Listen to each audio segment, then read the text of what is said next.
Program Director, and let me take this opportunity to recognize the Minister of Minerals and Petroleum Resources, the Honorable Gwede Mantashe, in his absence. I know that he had to take care of some cabinet issues early today, but certainly he will be joining us later today, so I recognize him, in his absence.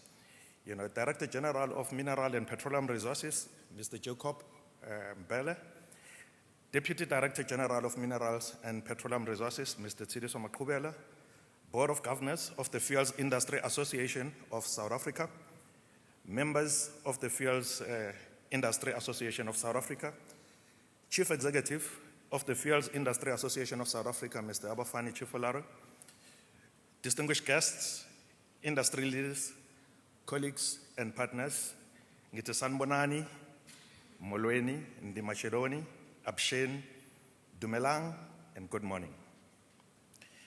The timing of this imbizo could not be better, as we find ourselves at an inflection point on the state of this industry, the challenges of which have been laid bare by the current instability in the Middle East, triggering a geopolitical and economic shocks whose impact is yet to be fully unraveled. It is therefore an honor for me to address this imbizo today and reflect on the state of the South African liquid fuels industry. The best way to start is by reflecting on the journey spanning more than 3 decades from the early 1990s to today. If you look back over this period, you could say the industry has undergone 3 profound structural transitions. These are firstly from isolation to global integration, and then secondly, from refining-led self-sufficiency to import dependence.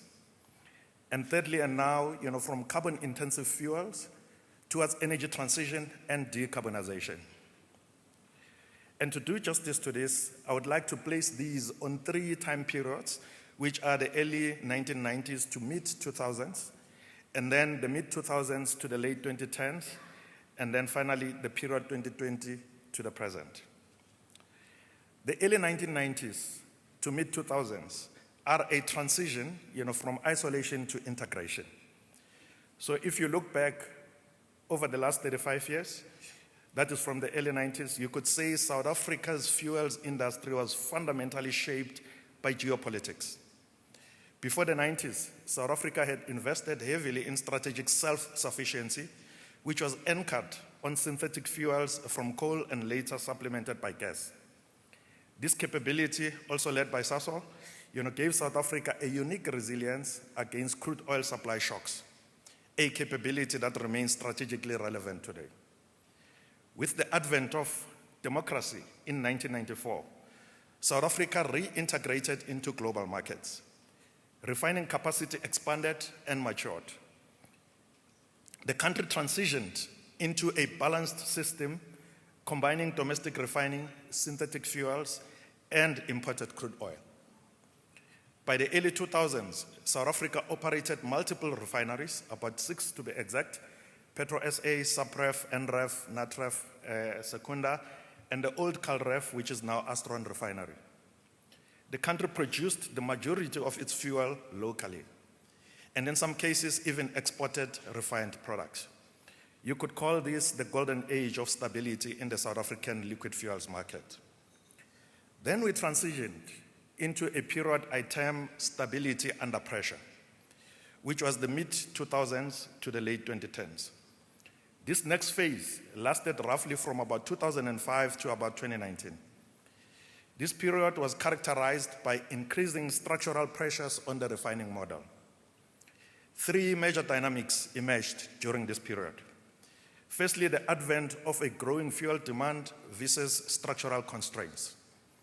The economic growth and urbanization of the time drove steady increases in fuel demand, yet domestic fuel production capacity struggled to keep pace with this growth and demographic shift.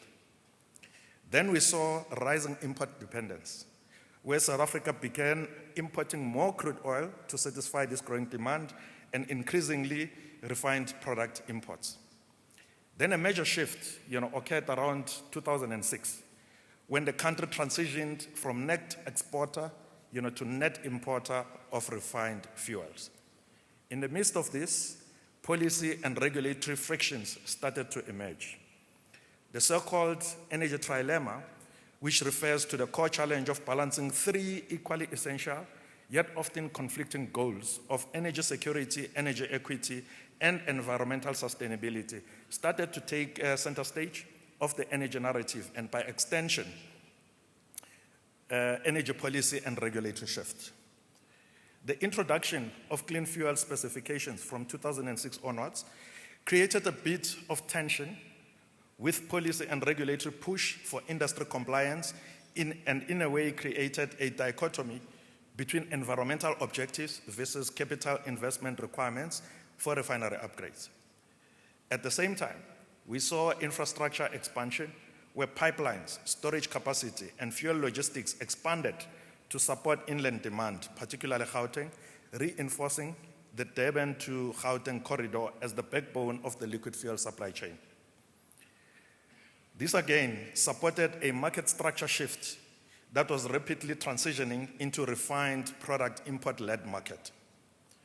Amongst the tension levers of the time was the fact that whilst the refineries had to consider significant capital investment to comply with this noble cause of emissions reduction, it was not accompanied by clarity on cost recovery mechanisms to support such investments.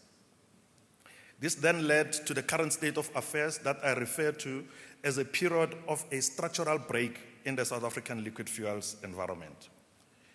This is a period starting about 2020 to present. And if you look back at the last 6 to 7 years of our industry, you will agree with me that this period represents the most significant disruption in the history of the industry.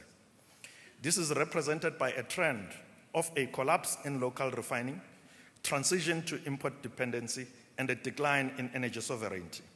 And oh yes, I may add, the rise and proliferation of electromobility globally.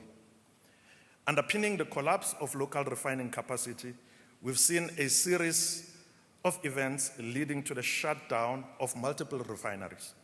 First, we had COVID, which tipped marginal refineries' economics to the brink.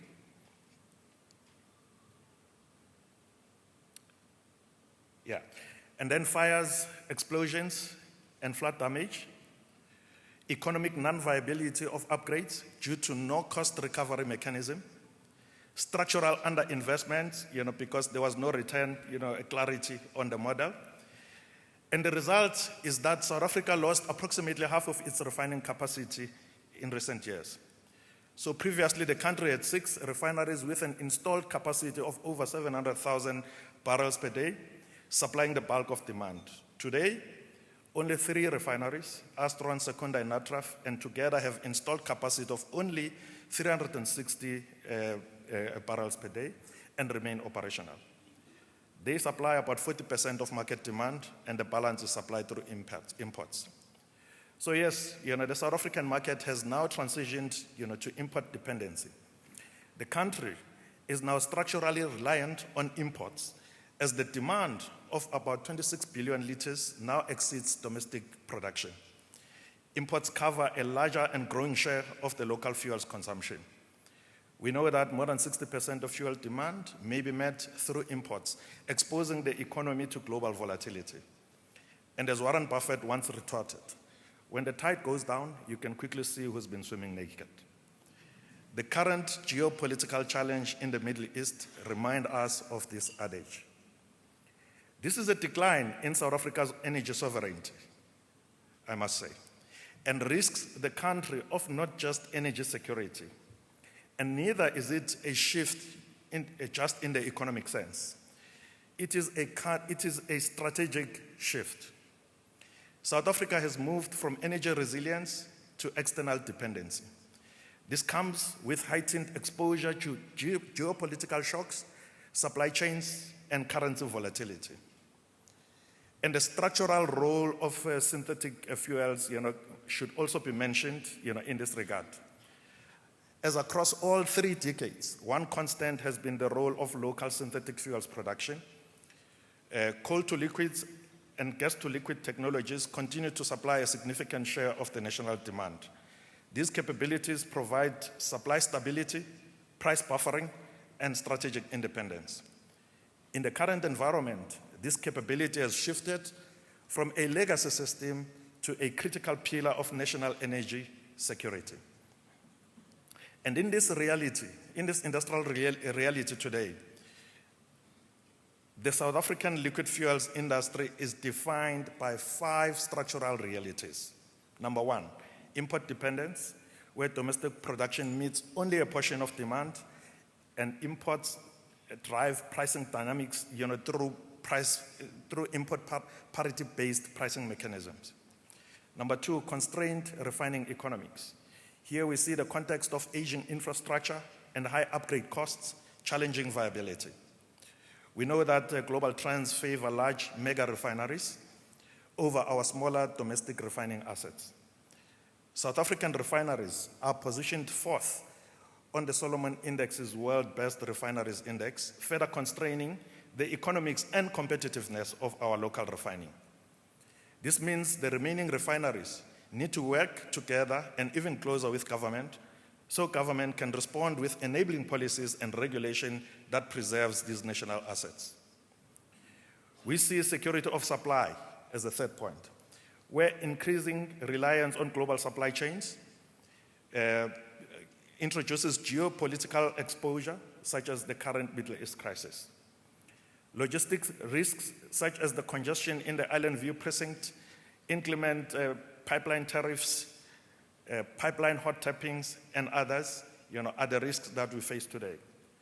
Price volatility due to pricing mechanisms anchored on import parity models, and the ongoing engagements with TNPA since 2018 over the renewal of lease tenure in the Island View precinct needs to be handled carefully, in a balanced way, and with due consideration to the country's energy security imperatives, and guard against further liquid fuels supply chain capacity destruction. We appreciate the Section 79 directive that was given by the Minister of Transport, and I can confirm that all affected applicants, whilst difficult as the engagements are working hard in collaboration with the Central Energy Fund and TNPA to conclude the required terminal operator agreements, and we look forward to positive and successful conclusion of these engagements. And from a regulatory transition, Clean Fuels 2 regulation represents a major policy milestone.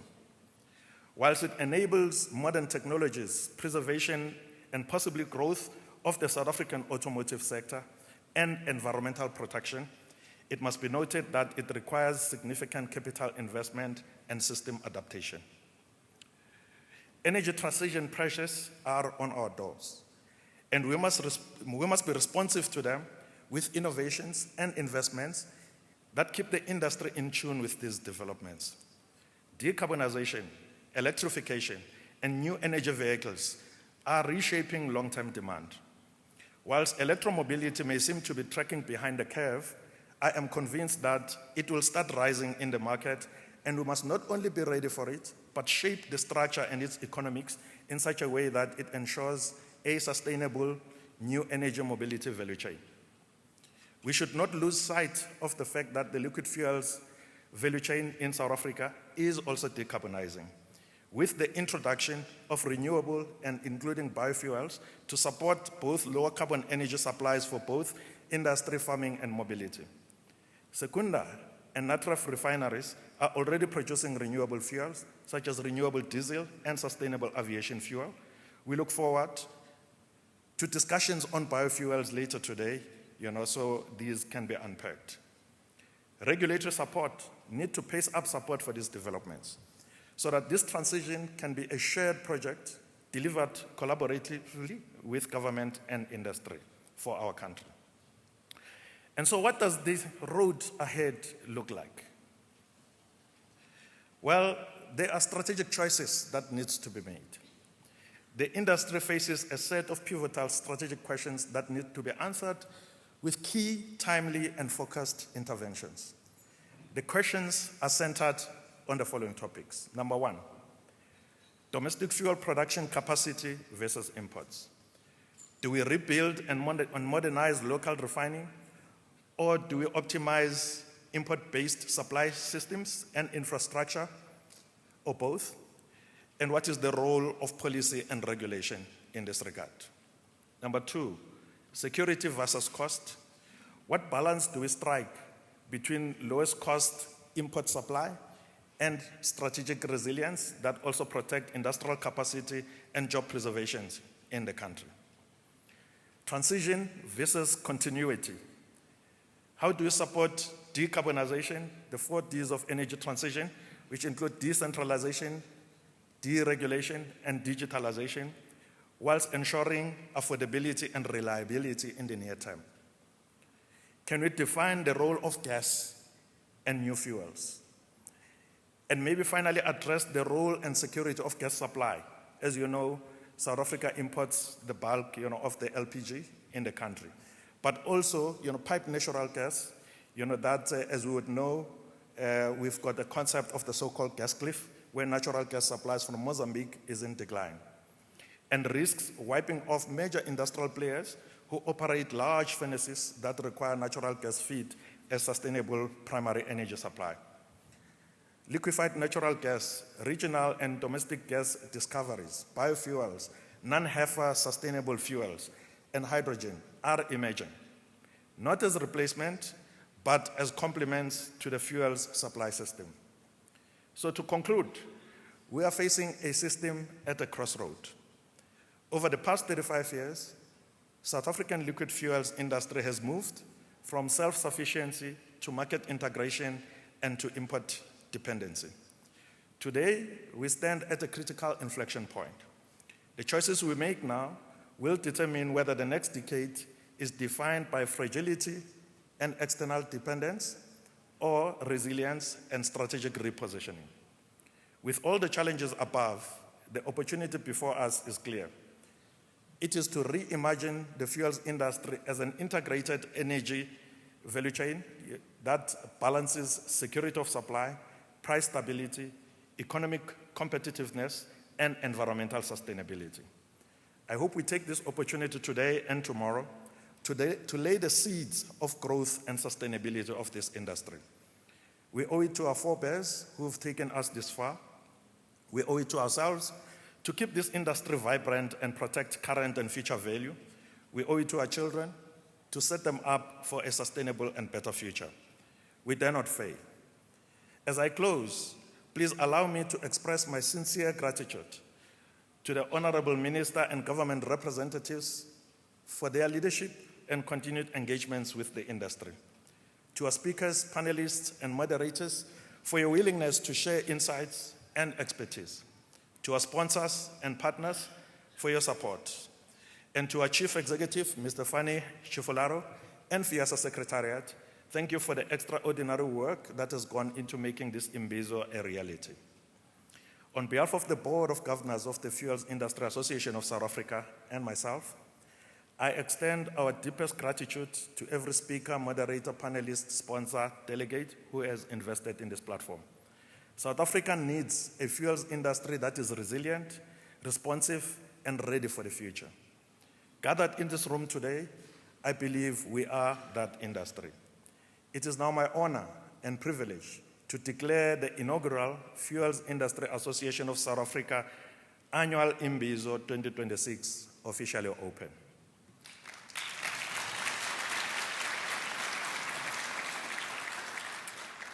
Let us now go to work. Kia leboha, ngiyabonga, danko.